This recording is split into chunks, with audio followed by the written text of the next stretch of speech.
தமிழ்நாட்டுல சட்டம் ஒழுங்கு சந்தி சிரிக்குது போல. அட எவ்வளவு அடக்கினாலும் இந்த அதிகாரிங்க அரசியல்வாதிங்க தலையிட்டால எங்களால நிம்மதியா வேலை பார்க்க முடியலப்பா. லட்சக்கணக்கில் வழக்கு தேங்கி கிடக்கு. சரி பண்ணலாம்னு பார்த்தா எங்க பார்த்தாலும் போதைப் பொருளை வித்து இந்த ஆட்சி இன்னும் குற்றங்களை அதிகரிக்க செஞ்சா என்ன செய்யறது? முன்னாலெல்லாம் தப்பு செஞ்சா உடனே பிடிச்சி முட்டி தட்டுவேன். ஆனா இப்ப பிடிச்ச உடனே திமுக அமைச்சர்கள்ல இருந்து எம்பி எம்எல்ஏ வரைக்கும் உடனே போன் பண்ணி அவங்க மேல எந்த ஆக்ஷன் எடுக்காதீங்க நம்ம ஆளுங்கன்னு சொல்லி தப்பிக்க வைக்கிறாங்க. நானும் இங்க பிரச்சனையை தீர்க்காம தேங்கி போய் கிடக்க. வெளிநாட்டு முதலீடுன்னு சொல்லி மக்கள் வரி பணத்துல ஜாலியா வெளிநாட்டுக்கு டூர் போறாங்க. ஆனா ₹10 கூட தமிழ்நாட்டுக்கு முதலீடு வந்து சேரல. அப்படியே வந்தாலும் அவங்க கிட்ட கமிஷனை கேட்டு ஓட விட்டுடுறாங்க.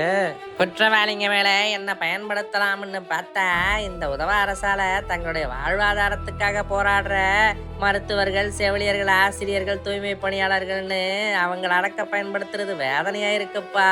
இங்கேயும் அதே நிலைமை தான். தமிழ்நாட்டோட பொருளாதாரம் உயரும்னு பார்த்தா திமுக காரங்களோட பொருளாதாரம் தான் நிமிஷத்துக்கு நிமிஷம் ஏறிக்கிட்டே போகுது. இப்ப வரைக்கும் இந்த துப்பு கட்ட அரசால ஒரு டிஜிபி கூட நியமனம் செய்ய முடியல. அதிகார வர்க்கம் தப்பு செஞ்சா சிரிக்கிறாங்க, ஏழை மக்கள் தப்பு செஞ்சா பிடிக்கிறாங்க. பாவம் மக்கள். தமிழ்நாட்டு கடன் நாளுக்கு நாள் ஏறிக்கிட்டே போகுது. ஆனா ஊழல்வாதிகளான திமுக அமைச்சரோட சொத்து மட்டும் குறையவே மாட்டேங்குது. விளம்பர அரசால சட்டம் ஒழுங்கு சந்தி சிரிக்குது. விடியாட்சியால போதையில தமிழ்நாடே தள்ளாடுது. ஊழல் ஆட்சியால பொருளாதாரம் அதல பாதாளத்துக்கு போகுது. துப்பு கட்ட ஆட்சிய தமிழ்நாடு மக்கள் காரி துப்புறாங்க. மக்கள் சீக்கிரமே விளம்பர ஆட்சியை விரட்டி அடிக்க போறாங்க. ஊழல் ஆட்சியை ஊதி தள்ள போறாங்க. திருட்டு திமுக ஆட்சியை திசை தெரியாத பக்கமா ஓட விட போறாங்க.